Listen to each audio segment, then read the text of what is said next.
Jumpa kembali di MZ Journey Inspiration of Life. Pagi ini saya mau coba sharingkan teman-teman dengan tema tingkat kedalaman mengasihi Tuhan akan selaras gitu dengan tingkat kedewasaan rohani kita sendiri gitu.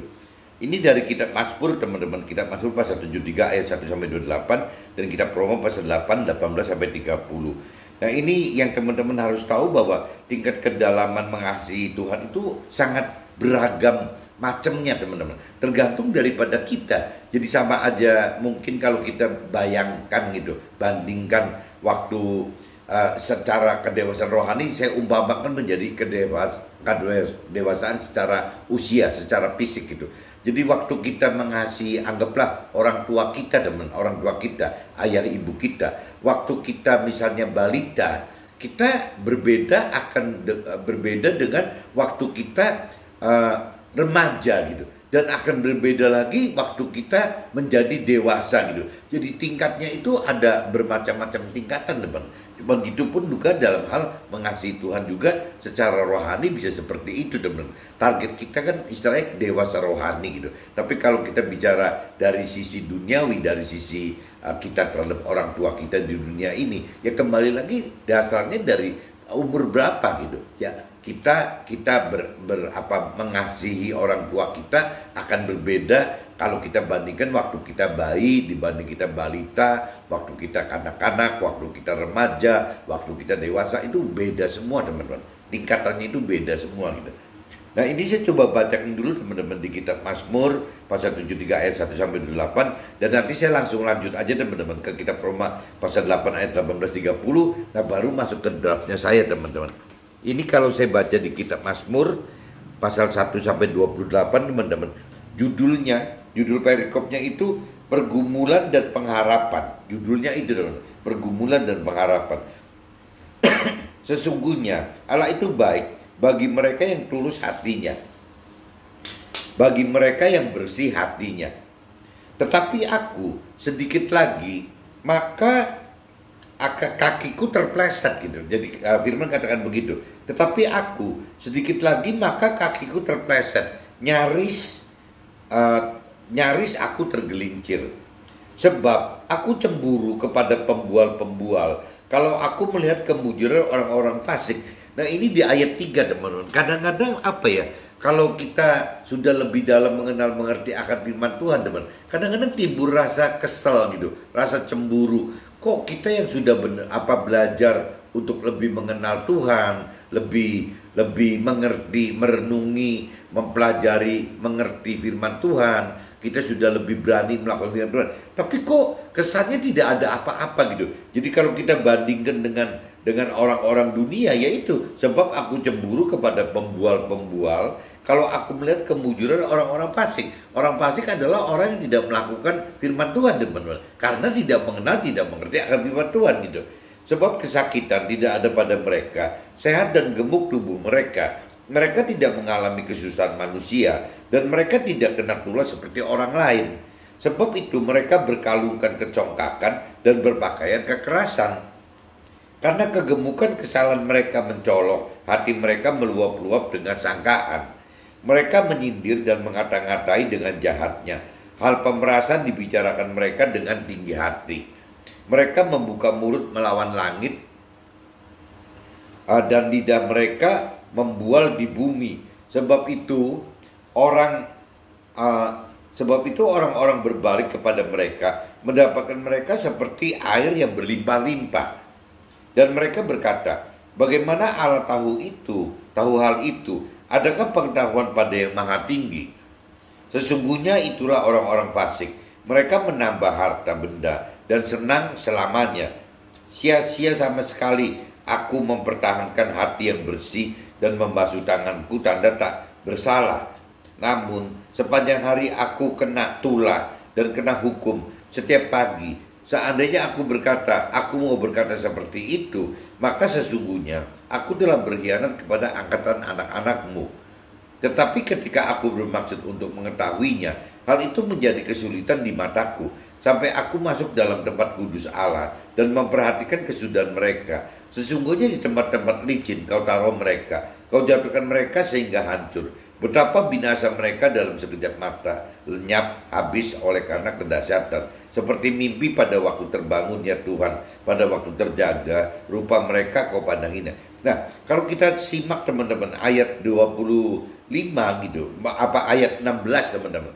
Ini mulai teman-teman, udah mulai ada satu tingkat pengertian yang berbeda, tingkat kedewasaan yang berbeda teman-teman. Tetapi ketika aku bermaksud untuk mengetahuinya, hal itu menjadi kesulitan di mataku. Sampai aku masuk dalam tempat kudus Allah dan memperhatikan kesudahan dari mereka. Nah ini teman-teman, jadi kalau kita perhatikan, kita simak lagi apa yang terjadi di orang fasik gitu. Nah akhirnya waktu kita perbandingkan antara apa perintah peraturan firman Tuhan yang ada dibanding dengan apa yang terjadi dalam kehidupan orang fasik, di situ istilahnya sesungguhnya di tempat-tempat licin Tuhan taruh orang-orang fasik. Tuhan jatuhkan mereka sehingga hancur gitu. Jadi orang-orang fasik itu pasti Tuhan taruh di tempat yang licin teman, karena tidak punya dasar pengenalan pengertian akan firman yang benar gitu, tidak memiliki itu teman-teman. Betapa binasa mereka dalam sekejap mata, lenyap habis oleh karena kedahsyatan, seperti mimpi pada waktu terbangun ya Tuhan, pada waktu terjaga rupa mereka kau pandang hina. Ketika hatiku merasa pahit dan buah pinggangku menusuk-nusuk rasanya, aku dungu dan tidak mengerti seperti hewan aku di dekatmu. Tetapi aku tetap di dekatmu. Engkau memegang tangan kananku.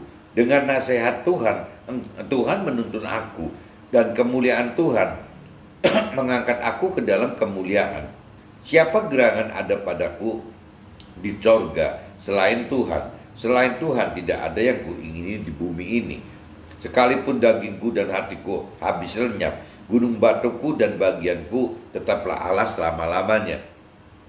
Sebab sesungguhnya siapa yang jauh daripada Tuhan akan binasa. Tuhan binasakan semua orang yang berzina dengan meninggalkan Tuhan. Tetapi aku suka dekat dengan Tuhan. Aku menaruh tempat perlindunganku pada Tuhan Allah supaya dapat menceritakan segala pekerjaan Tuhan gitu. Jadi ini yang di kitab Mazmur 73 itu dari ayat 1 sampai 28 bunyinya seperti itu teman-teman. Dari mulai kita cemburu kepada orang fasik sampai akhirnya kita sudah lebih dewasa rohani, dalam arti kata kita sudah lebih dalam mengenal firman Tuhan, kita sudah lebih mampu mengerti firman Tuhan. Di situ akan kebuka teman-teman bahwa orang fasik itu beresiko sekali hidupnya gitu dari kacamata firman Tuhan. Kenapa? Karena Tuhan bisa taruh orang fasik itu, orang yang tidak punya dasar kebenaran itu di jalan yang licin teman-teman. Jadi bisa terpleset dan jatuh dan hancur gitu.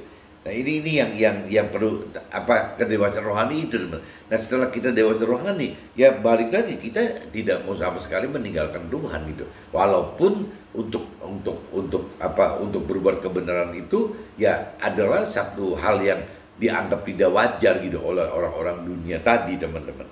Nah ini saya coba langsung masuk aja ke kitab Roma teman-teman. Kitab Roma pasal 8 ayat 18 sampai 30 teman-teman.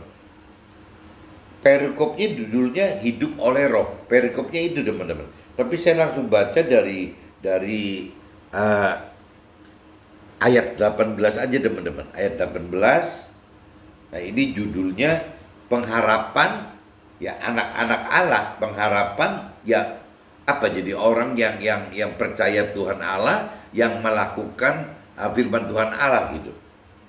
Sebab aku yakin bahwa penderitaan zaman sekarang ini tidak dapat dibandingkan dengan kemuliaan yang akan dinyatakan kepada kita. Sebab dengan sangat rindu seluruh makhluk menantikan saat anak-anak Allah dinyatakan. Karena seluruh makhluk telah ditaklukkan kepada kesia-siaan, bukan oleh kehendaknya sendiri, tetapi oleh kehendak Dia, kehendak Tuhan yang telah menaklukkannya gitu. Ini kalau kita simak di ayat 20 teman-teman. Karena seluruh makhluk telah ditaklukkan kepada kesia-siaan, bukan oleh kehendaknya sendiri, tetapi oleh kehendak Dia, kehendak Tuhan yang telah menaklukkannya gitu.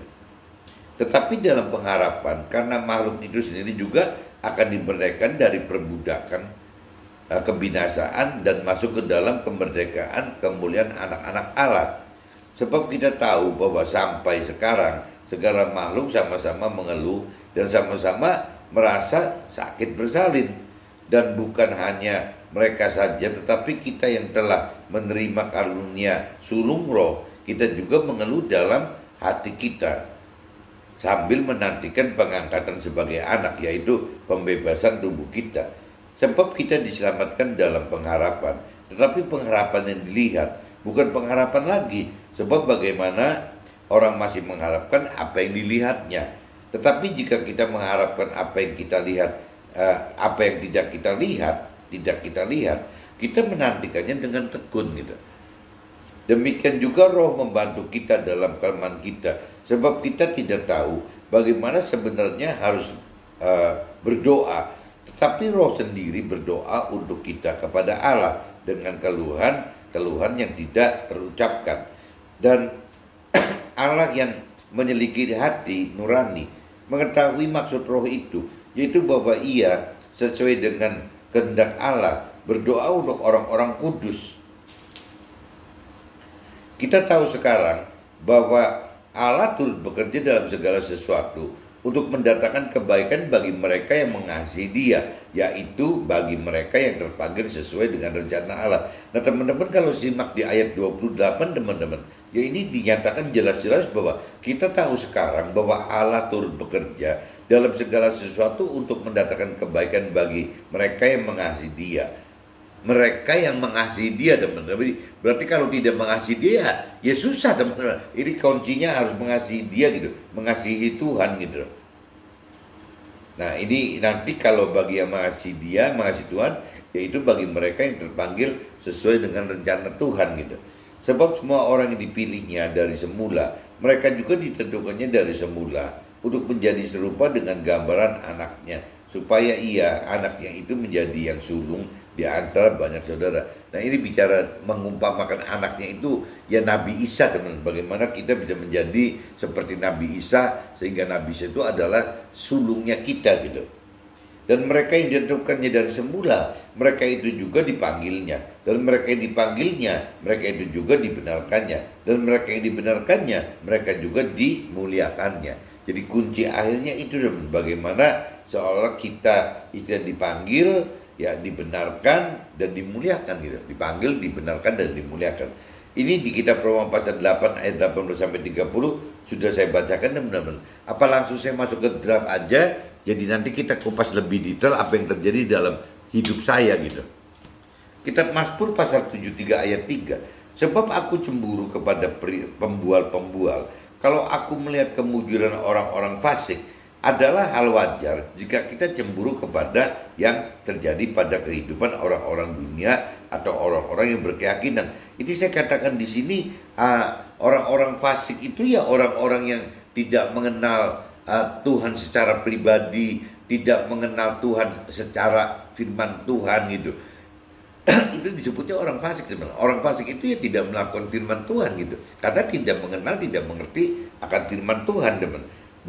Dan orang-orang fasik itu pada umumnya ya orang-orang yang orang-orang dunia, teman. Orang-orang yang hidup dengan pola-pola duniawi gitu.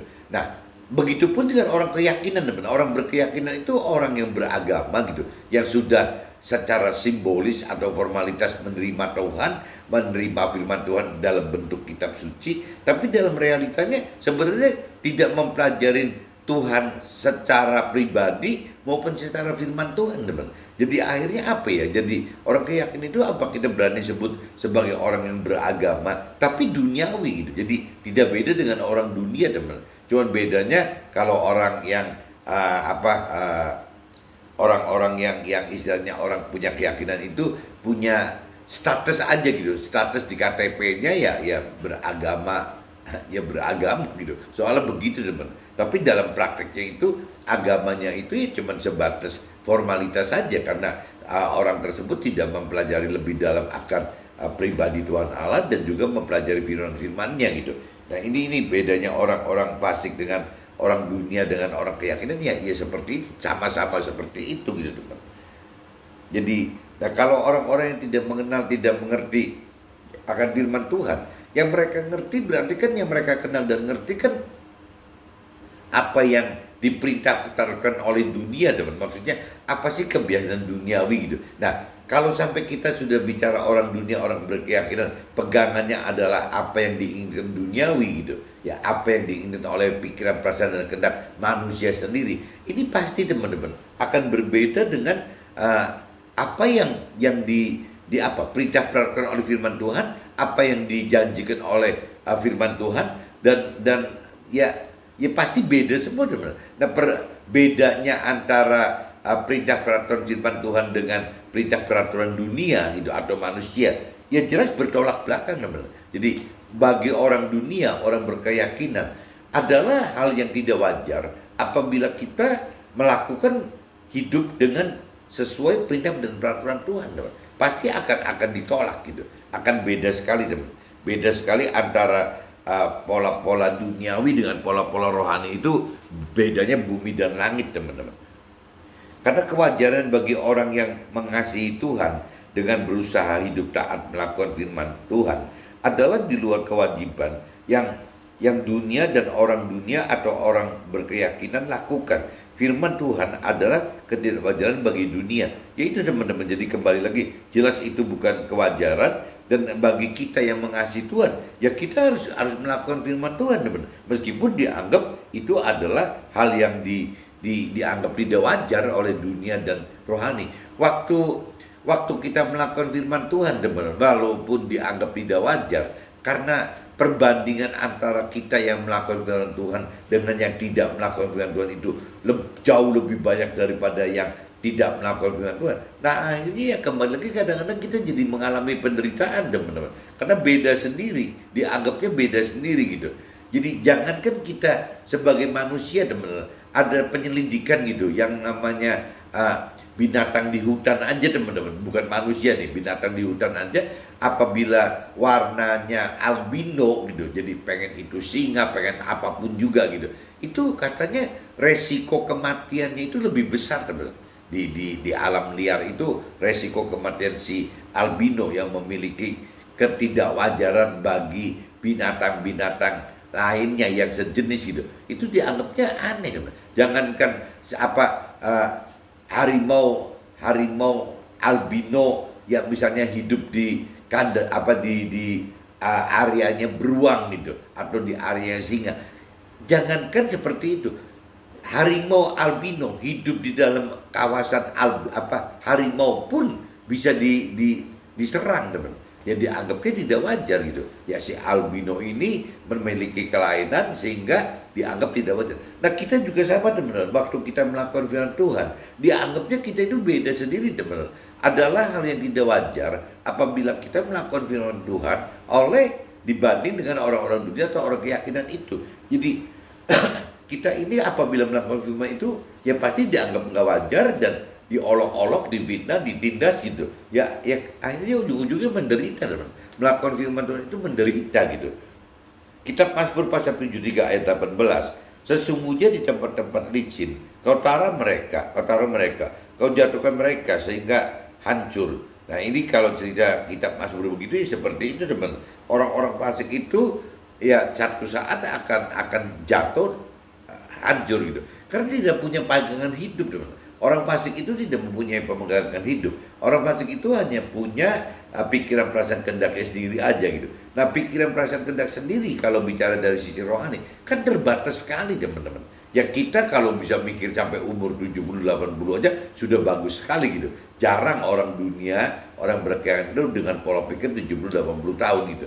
Jadi kalaupun misalnya orang dunia berpikir 70-80 tahun gitu, ya kembali lagi kalau kita bandingkan dengan orang-orang rohani gitu yang Tuhan mau, ini nggak ada batas waktu 70-80 kok, teman-teman. Ya di parameter Tuhan itu kekal gitu. Ya, jadi bagaimana? Pasti kan jadi jauh sekali, beda sekali, teman, antara si orang duniawi yang berpikir dengan pola pikir 70-80 tahun, sedangkan orang rohani berpikir dengan pola yang umur yang tidak ada batasnya, teman. Ya pasti beda, teman. Akan beda sekali. Nah, ini yang menyebabkan, yaitu kembali lagi, jadi banyak sekali orang-orang dunia, orang berkeyakinan itu yang jatuh, teman. Jatuh ya jadi hancur gitu, karena tidak punya dasar bagaimana untuk hidup benar gitu. Pengertian firman tersebut kita dapat setelah ada kemampuan mengerti akan firman, setelah kita menghidupkan roh Tuhan.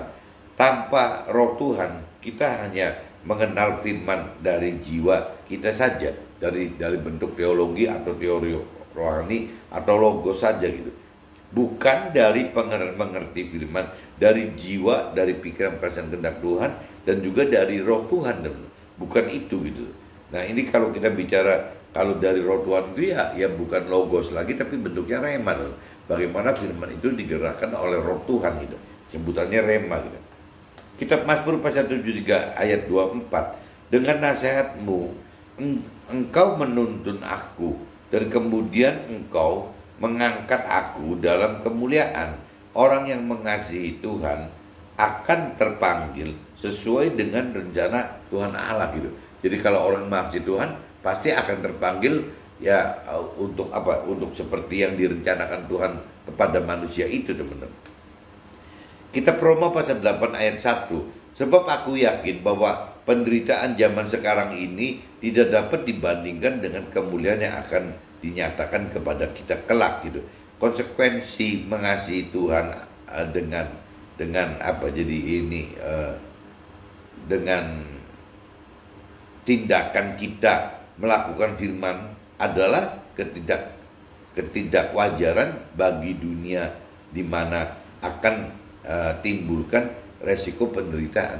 Jadi kuncinya balik lagi teman, sebab aku yakin bahwa penderitaan zaman sekarang ini, ya maksudnya penderitaan itu karena kita melakukan firman Tuhan, tidak dapat dibandingkan dengan kemuliaan yang akan dinyatakan kepada kita. Nah ini jadi kalau bicara firman Tuhan ya meskipun apa yang kita lakukan sesuai firman Tuhan itu tidak sesuai dengan kehendak duniawi gitu, ya tapi tetap pada prinsipnya yaitu kebenaran bagi Tuhan gitu. Nah kebenaran bagi Tuhan ini yang dianggap ketidakwajaran bagi manusia, bagi dunia ini teman-teman. Kemampuan kita mengasihi Tuhan bukanlah pemberian atau karunia dari Tuhan. Nah ini benar-benar harus tahu teman-teman. Yang namanya mengasihi Tuhan itu bukan karena karunia Tuhan atau Tuhan bisa paksakan loh. Nggak bisa teman, atau Tuhan bikin mujizat, nggak bisa gitu.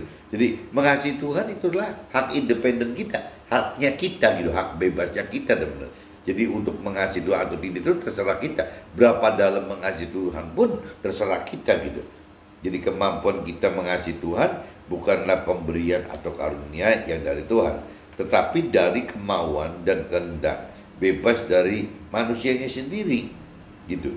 Jadi dibutuhkan tingkat kedewasan rohani untuk dapat temukan seberapa besar kita mau dan mampu menyatakan kasih kita dalam tindakan kita terkait dengan pengurapan kita terhadap Tuhan. Kitab Roma pasal 8 ayat 25. Tetapi jika kita mengharapkan apa yang tidak kita lihat, kita menantikan dengan tekun, yaitu cerita Roma 8 ayat 25, ya hal seperti ini pun, ya hal-hal menunggu janji-janji Tuhan pun bagi dunia itu dianggapnya tidak wajar teman. Jadi segala macam yang kaitannya dengan firman Tuhan, segala macam yang kaitannya dengan perintah perintah firman Tuhan, janji Tuhan gitu, ya itu semua bagi orang dunia dianggapnya tidak wajaran lagi teman. Semua dianggap seperti itu gitu. Roma 8 ayat 28. Kita tahu sekarang bahwa Allah turut bekerja dengan segala sesuatu untuk mendatangkan kebaikan bagi mereka yang mengasihi Dia. Ya, yaitu bagi mereka yang terpanggil sesuai dengan rencana Allah gitu. Jadi kembali lagi teman-teman, kita kalau bicara kita bisa masuk ke dalam rencana Allah apabila memang syaratnya gitu teman, apabila kita mengasihi Tuhan gitu. Nah parameter pagi ini teman-teman bicara mengasihi Tuhan itu maksudnya levelnya itu ada loh teman-teman. Mungkin kalau diibaratkan seperti kalau kita ibaratkan mengasihi dalam bentuk fisik kita ke orang tua gitu. anak ke orang tua yang tadi saya katakan. Jadi tingkatan mengasihi orang tua kita itu berbeda-beda sekali teman. Waktu kita balita, waktu kita remaja, waktu kita dewasa, itu tingkatnya nggak ada yang sama teman-teman. Jadi sama, kedewasaan rohani kita terhadap Tuhan juga sama teman-teman. Cuman yang jelas, tuh apa firman Tuhan katakan di sini bahwa ya hanya orang-orang yang mengasihi Tuhan saja gitu loh, yang bisa terpanggil untuk berani, yaitu mengasihi Tuhan tanpa berhenti teman, tanpa berhenti akan berkembang terus gitu. Jadi ini saya sudah coba bacakan dari kitab Mazmur pasal 73 ayat 128 sampai Roma pasal 8 ayat 18-30. Kuncinya seperti itu teman-teman. Jadi teman-teman yang perlu camkan itu, ingatkan bahwa yang namanya mengasihi Tuhan itu tidak bisa teman-teman. Bentuknya itu istilahnya Tuhan paksa kita mengasihi Tuhan ya, atau ini pemberian karunia, kasih karunia yang dari Tuhan itu untuk bisa kita mengasihi Tuhan. Itu nggak bisa teman-teman. Jadi mengasihi Tuhan itu khusus, yaitu balik lagi ada kaitan dengan kehendak bebas gitu. Jadi Tuhan itu ciptakan manusia itu bukan seperti robot gitu. Tuhan itu memberikan ke manusia itu kehendak bebas gitu. Ya free will itu, atau mungkin apa ya? Jadi hak independen gitu yang berdiri sendiri gitu. Itu jelas teman-teman. Jadi jangankan urusan mengasihi Tuhan, urusan mau mengenal firman Tuhan pun Tuhan nggak bisa maksa teman. Yang urusan kalau bicara mau gitu, mau itu adalah dasarnya harus dari niatnya manusianya sendiri gitu. Ya mau mengenal firman Tuhan, ya harus mau gitu. Ya dengan cara membaca, dengerin khotbah, dengerin sharing gitu. Ya seperti itu, harus mau gitu.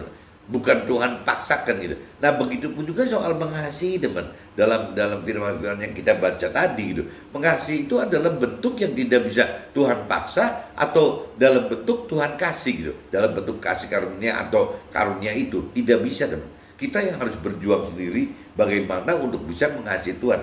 Nah ini yang paling penting itu teman. Jadi jangan menunggu teman, jangan menunggu seolah kita belum mengasihi Tuhan karena memang Tuhan belum kasih karunia kita, karunia mengasihi Tuhan kepada kita. Nah, itu salah teman, karena Tuhan tidak mungkin seumur hidup kita itu bisa memberikan kasih karunia yang untuk hal mengasihi gitu.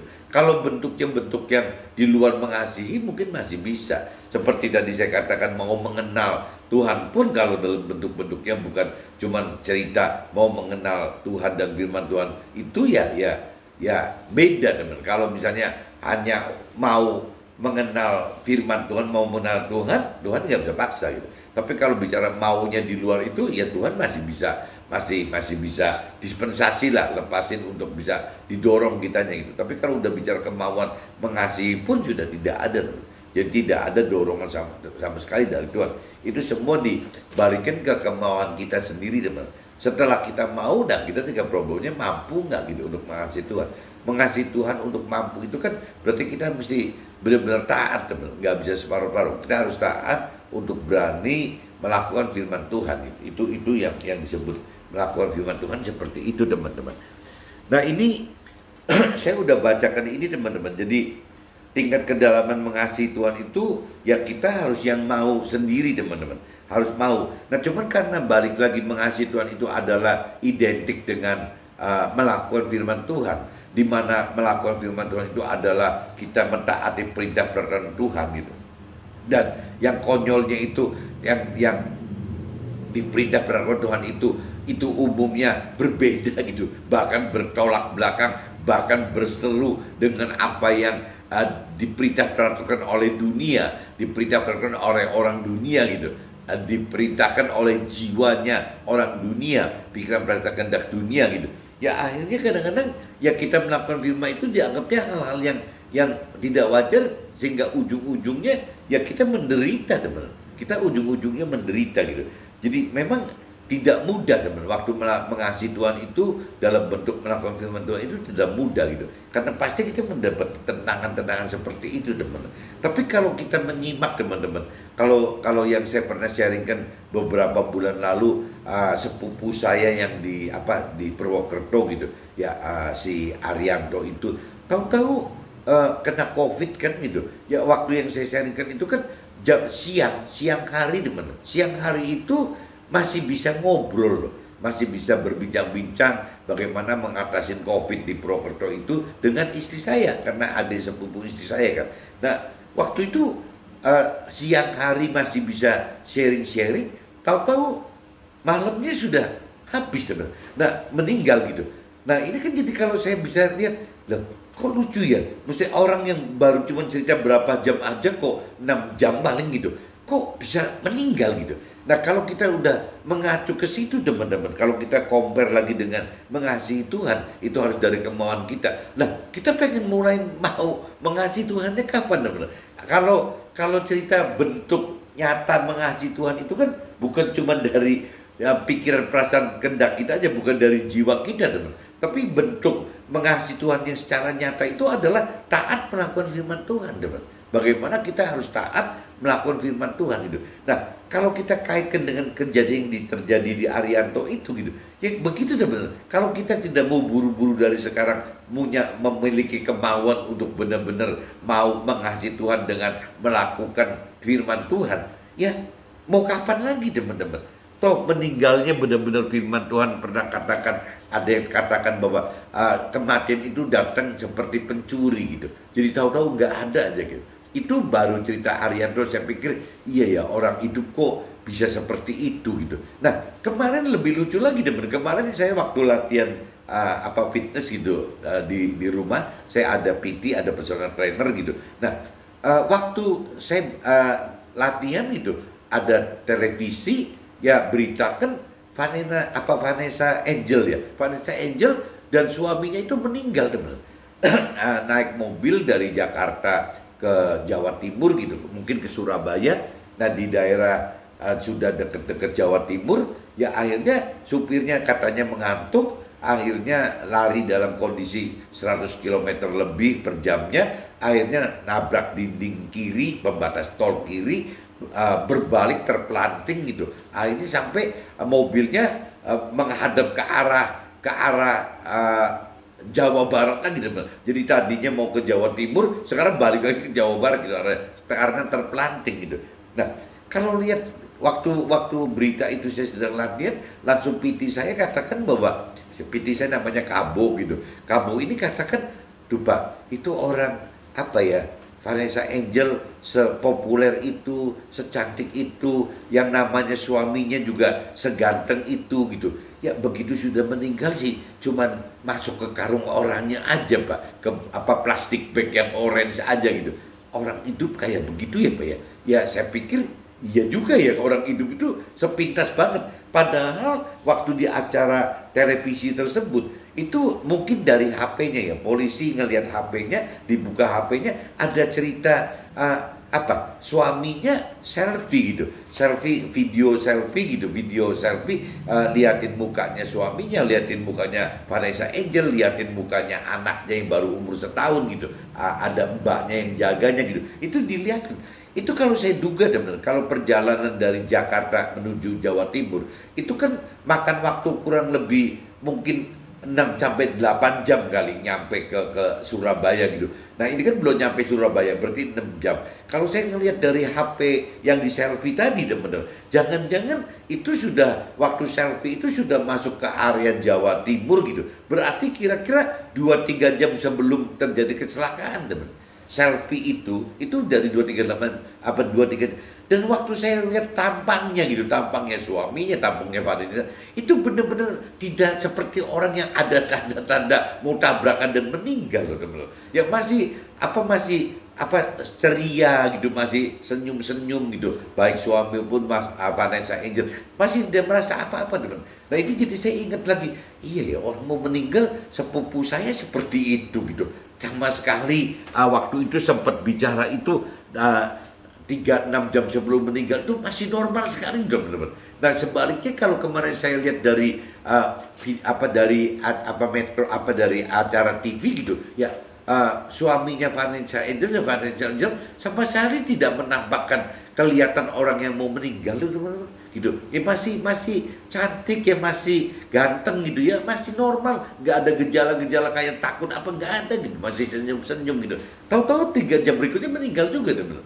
Nah ini jadi saya ingatkan juga teman-teman kalau tergerak mengasihi Tuhan, jangan tunda-tunda lagi teman-teman. Nggak bisa tunda-tunda lagi gitu. Jadi kalau mau ya sekarang gitu. Ya kita mengasihi Tuhan sebisanya kita gitu. Nah untuk bisa mengasihi Tuhan teman secara nyata, yang tadi dikatakan harus melakukan firman Tuhan.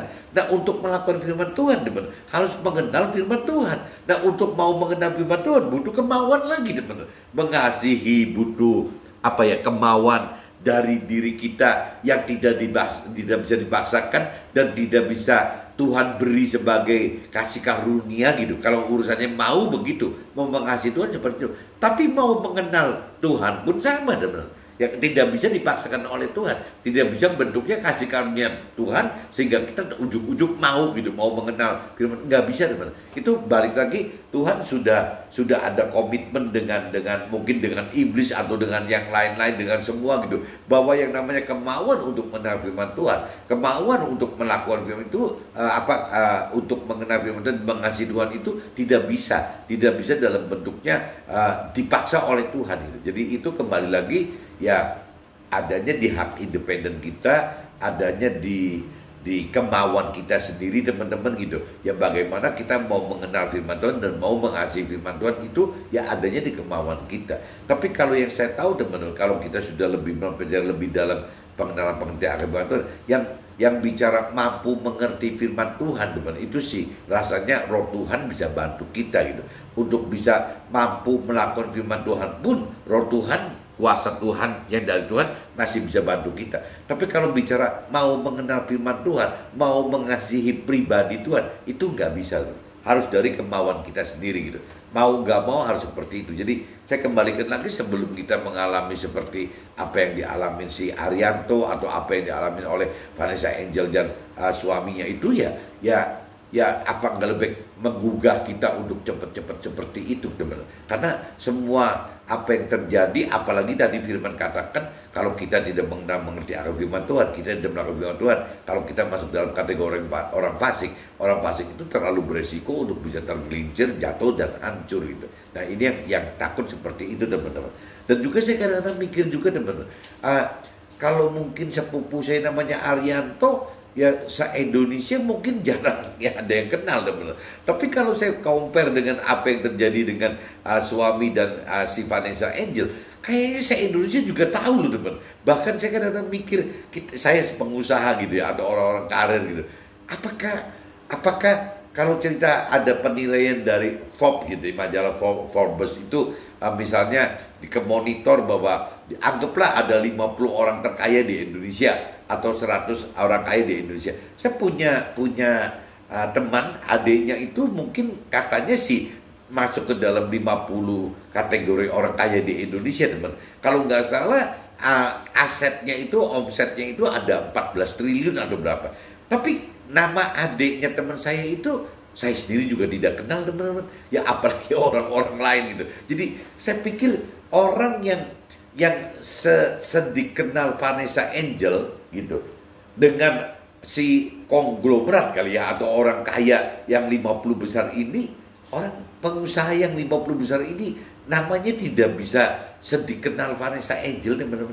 Terus mau banggain apa lagi gitu ya, yang levelnya Vanessa Angel yang sudah dikenal oleh nasional Indonesia aja mengalami meninggal dunia, kecelakaannya semudah itu, segampang itu gitu ya, apalagi orang yang tidak dikenal oleh siapa-siapa. Jangan-jangan adik teman saya yang punya 14 triliun itu ya jangan-jangan meninggal pun nggak ada yang tahu teman, masuk TV juga mungkin enggak gitu, apalagi kita teman-teman yang kaya cuman begini saja gitu. Jadi kembali lagi, apa nggak lebih baik sepertinya kita berbalik gitu, lebih mengasihi Tuhannya dengan lebih berani untuk melakukan firman Tuhan.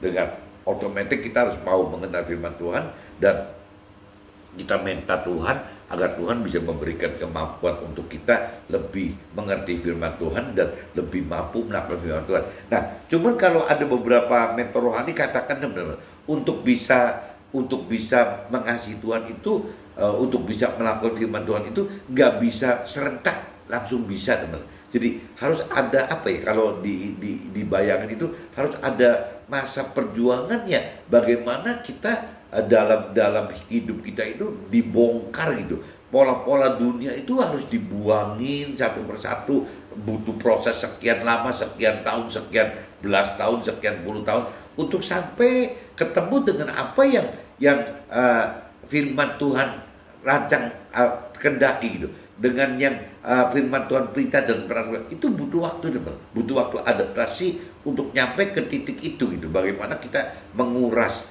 yang dari dunia itu diganti dengan hal-hal yang masukan yang dari input-input kebenaran firman Tuhan gitu. Jadi saya ingat juga, teman, kalau cerita seperti ini gitu, saya kebenaran juga punya temen gitu yang hobi mancing gitu, hobi mancing benar-benar itu teman saya itu nggak kira-kira gitu. Jadi tiap hari mungkin ya senangnya mancing di tengah laut, naik speedboat, teman. Nah itu kalau sudah mancing itu di laut itu bisa 2-3 hari loh, nggak balik-balik gitu. Nah kadang-kadang kalau saya main ke rumah dia gitu, ya ada satu bak gitu, ada bak yang isinya itu dia bisa nangkep ikan kakap dari laut, teman. Ikan kakap dari laut gitu, dia pancing, dia dapat ikan kakap dari laut kan air asin, teman. Ya ada kandungan garamnya kan. Saya nggak ngerti loh, kenapa kok bisa dipiara di bak air tawar di rumah dia gitu. Nah, setelah saya tanyakan dia, oh ternyata butuh proses adaptasi yang lama sekali, teman-teman. Jadi waktu pertama dia tangkap ikan kakap itu, ya dia ada bak khusus yang isinya cuma memang air laut, teman. Jadi isinya air laut, jadi si kakap itu bisa bertahan hidup gitu. Tapi sekian lama, sekian minggu, sekian bulan, sekian tahun, si air laut itu makin lama makin dikurangi, teman-teman. Jadi dikurangi, sampai air-airnya sekian lama itu menjadi tawar gitu, menjadi tawar airnya. Dan ternyata ikan kakap itu bisa begitu, teman. Saya nggak ngerti jenis ikan yang lain bisa begitu atau tidak. Tapi kalau cerita ikan kakap saya lihat sendiri bisa, teman. Jadi di koleksinya dia itu di dalam kota pakai air tawar gitu, di bak tampungnya air tawar, tapi bisa hidup si kakap air laut ini, teman-teman. Nah ini sama, teman. Jadi kita untuk mengasihi Tuhan, kita untuk melakukan firman Tuhan itu butuh seperti ikan kakap tadi, teman. Bagaimana hari ke hari kita mesti bongkar hal-hal yang dari pikiran perasaan kehendak kita itu harus dibongkar, harus diganti dengan pikiran perasaan kehendaknya Tuhan gitu. Nah, pikiran perasaan kehendak Tuhan itu kan tidak jauh-jauh dari firman Tuhan, teman. Berarti bagaimana pikiran perasaan kehendak kita yang terpengaruh oleh hal duniawi, oleh yang mana dianggap oleh orang duniawi itu dianggap adalah kewajaran, itu mulai dimasukin dengan firman-firman Tuhan, teman. Nah, waktu firman Tuhan mengisi ini, akhirnya kita lama-lama sudah dengan pola seperti ikan kakap tadi, teman. Sudah biasa dengan pola air tawar gitu. Jadi bisa hidup gitu. Nah, meskipun ya tetap kita akan dikatakan bahwa si kakap ini tidak wajar, teman. Karena kakap ini kan biasa hidup di air laut gitu. Kenapa kok hidup di air tawar? Nah, ini kita hidup di dunia ini ya sesulit seperti cerita ikan kakap ini, teman. Susah sekali gitu. Bagaimana caranya bisa hidup dalam dalam ketidakwajaran dunia gitu. Jadi si ikan kakap juga sama kan istilahnya. Dia hidup di dalam bak air tawar gitu. Ya, di mana si kakap ini sudah dianggap tidak wajar, teman. Karena kalau wajar itu ya adanya di laut gitu. Nah sekarang kalau cerita si kakap yang tidak wajar ini di air tawar ini, kita mendadak sontak langsung kita taruh lagi di air laut gitu, mungkin langsung mati, teman.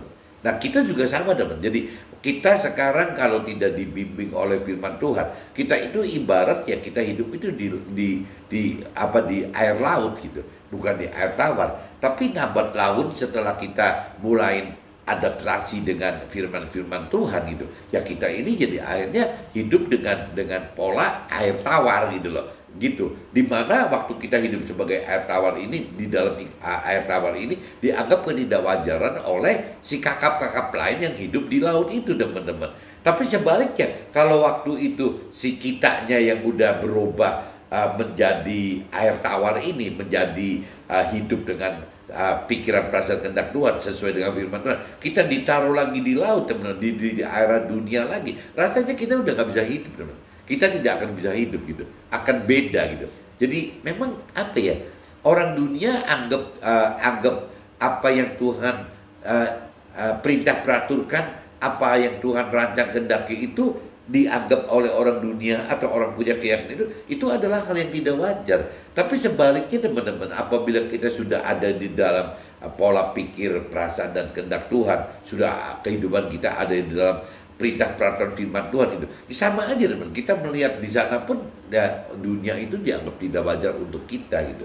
Nah ini tinggal kembali lagi ya kitanya mau seberapa besar percaya kepada Tuhan, ya mau seberapa besar kita mengasihi Tuhan, ya buktinya itu ya dengan bagaimana kita harus lebih dalam mengerti akan firman Tuhan, kita harus bisa mampu mengerti firman Tuhan teman-teman, dan kita juga harus mampu dan berani melakukan firman Tuhan.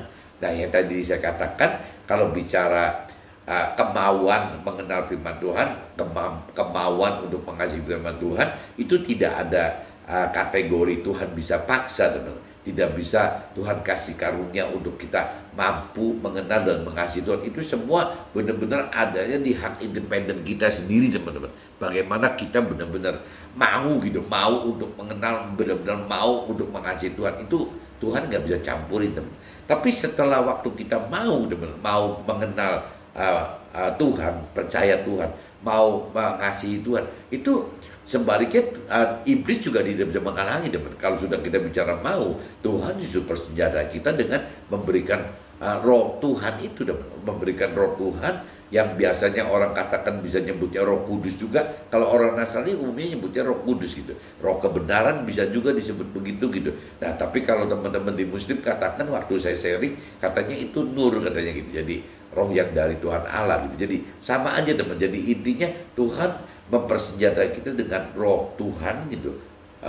Di mana roh Tuhan ini yang membuat kita mampu mengerti teman-teman. Mampu mengerti dan mampu untuk berani melakukan firman Tuhan gitu.